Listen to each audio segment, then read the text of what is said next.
Pakistan cricket में बाबर आजम बहुत बड़ा नाम है।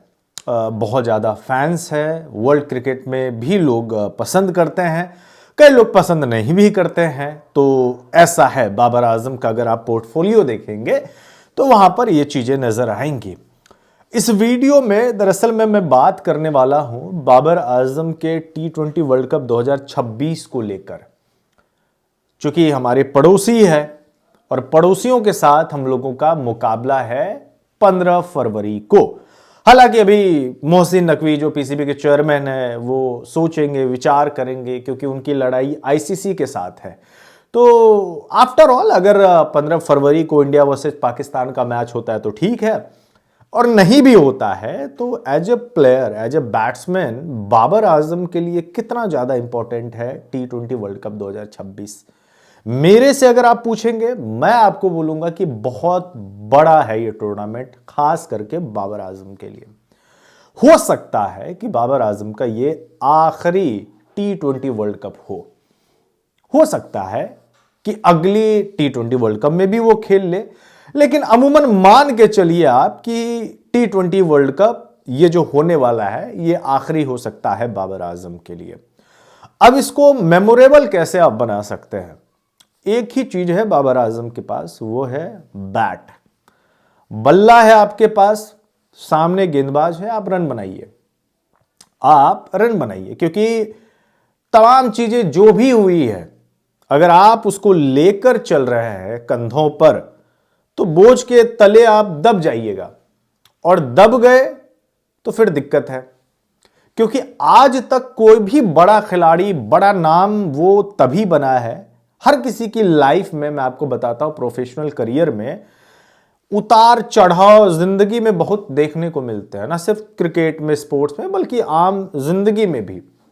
बाबर आजम को दोनों चीज देखने को मिला है, दोनों चीज। शोहरत भी काफी ज्यादा मिले, पैसा भी बहुत कमाया, लोगों ने प्यार भी बहुत दिया, लेकिन बीते 2-3 सालों से, 3 सालों से एक्चुअली में बाबर आजम के बल्ले से रन्स नहीं आए हैं।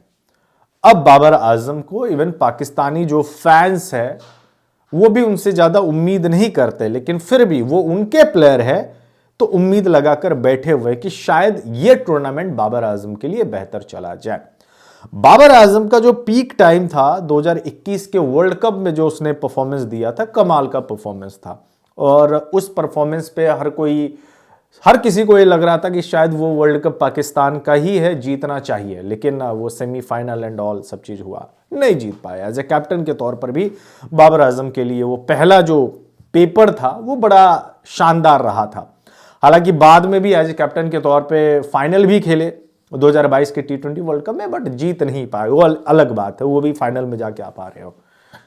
बाबर आजम को मैं काफी सालों से देख रहा हूं बैटिंग करते हुए, जानता हूं मैं, और मुझे ऐसा लगता है कि बाबर आजम को इंप्रूवमेंट करने की गुंजाइश थी उनके पास, लेकिन उस तरीके से बैटिंग में गुंजाइश, मतलब मुझे नहीं लगता कि उन्होंने कुछ ज्यादा इंप्रूवमेंट किया। हालांकि कोशिश बहुत की है उसने, ऐसा नहीं कह सकते, कोशिश बहुत की है बाबर आजम ने खुद को निखारने के लिए, लेकिन इसके बाद बहुत सारे फ्लॉज भी देखने को मिले, मतलब कमियां भी। मतलब जिन गेंदों पर कभी वो चौका मारा करते थे बहुत आसानी से, उसी गेंदों पर मैंने देखा है बाबर आजम को आउट होते हुए, मतलब बहुत नजदीक से देखा है मैंने आउट होते हुए।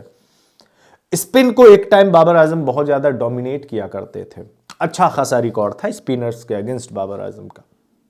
अब बाबर आजम जो है, ऐसा हो गया कि ऐसा लगता है कि कोई भी स्पिनर बाबर आजम को आउट कर सकता है, वो आज के टाइम में हो गया है ऐसा। ये बात बहुत सारे लोग जो है इत्तेफाक रखे या ना रखे, लेकिन जो मैंने देखा है वही मैं आपको बता रहा हूं। T20 वर्ल्ड कप 2026 में अगर पाकिस्तान को जीतना है या फिर उस लेवल तक जाना है, नॉकआउट में जीतना अभी रख दीजिए, नॉकआउट राउंड में अगर आपको जाना है सेमीफाइनल के लिए, तो एक खिलाड़ी है जिसपे सबसे ज्यादा दौड़ लगा हुआ है, और वो है बाबर आजम। अगर ये बंदा चल गया और अच्छे खासे रन्स इन्होंने किए तो पाकिस्तान के लिए चीजें आसान हो जाएगी। क्योंकि श्रीलंका में ना स्पिन विकेट है, वहां पे स्पिन फ्रेंडली है, और वहां पे ना टुल्लेबाजी वाला गेम ज्यादा चलेगा नहीं। 170 180 मैक्सिमम स्कोर जा सकता है, जाने को तो 200 प्लस भी जा सकता है, बट 240 वाली पिचेस वहां पे नहीं मिलेंगी आपको, वो वहां पे नहीं मिलेंगी आपको, ये भी बात तय है। अभी हाल में बाबर को मैंने बीबीएल में बैटिंग करते हुए देखा, स्ट्रगल कर रहे थे वहां पे। आई एम लाइक यार, कूपर कोनोली भी बाबर आजम को आउट कर रहा है, मतलब पहले ही ओवर में। वो देखना मुझे ऐसा लगा कि सिर्फ बाबर आजम के बैटिंग में फ्लॉज नहीं है, बाबर आजम अब जो है ना बहुत डरते हैं। उनको लगता है यार मैं आउट हो जाऊंगा, और इस चक्कर में खुद के ऊपर प्रेशर डाल देते हैं। दूसरी बात, बाबर आजम को अपनी टीम के लिए खेलना पड़ेगा, जो टीम की रिक्वायरमेंट है वैसा परफॉर्मेंस आपको देना पड़ेगा। यह आप नहीं कह सकते हैं कि मैं सिर्फ एंकर हूं तो एंकर रोल ही निभाऊंगा। ऐसे बहुत सारे बैट्समैन का मैं एग्जाम्पल दे सकता हूं जो टीम के सिचुएशन के अकॉर्डिंग बाकी प्लेयरों ने खेला और परफॉर्मेंस भी दिया है। आप अगर एक रोल तक सीमित खुद को रखते हैं, लिमिट रखते हैं, अपने आप को लिमिट कर लेते हैं, तो फिर आपके लिए एज ए बैट्समैन को इंप्रूवमेंट करने की गुंजाइश वहीं पर खत्म हो जाती है। अगर इस टूर्नामेंट में बाबर आजम को अपना नाम फिर से बिल्डअप करना है तो बाबर आजम को 300 प्लस रन्स करने ही करने होंगे, और वो इस तरीके से करने होंगे लगे कि इंपैक्टफुल इनिंग्स उन्होंने खेली हुई है। तो एज ए सीनियर मोस्ट बल्लेबाज के तौर पे, चूंकि बाकी के और भी प्लेयर है, मैं उनका नाम नहीं लेना चाहता, वो नाम इसलिए नहीं लेना चाहता हूं क्योंकि बाबर आजम की तरह वो बड़ा नाम नहीं है। बाबर आजम की तरह वो बड़ा नाम नहीं है, तो उस पर नाम लेके क्या ही करोगे। मतलब अगर देखा जाए तो बहुत सारे ऐसे प्लेयर है जो टीम में नहीं होना चाहिए था। बाबर आजम को एज ए सीनियर बैट्समैन के तौर पे रखा गया है कि एक्सपीरियंस है इस खिलाड़ी के पास, स्ट्राइक रोटेट करना जानता है, और ये गेम चला सकता है आपके लिए। एशिया कप में तो हमने परफॉर्मेंस देखा ही था बाबर के बगैर पाकिस्तान की टीम का, बट हां, तो ये T20 वर्ल्ड कप ना, अगर बाबर आजम खुद को फिर से खड़ा करना चाहता है तो हर हाल में रन्स करने होंगे। आपके पास एक्सक्यूज देने का कोई भी नहीं है।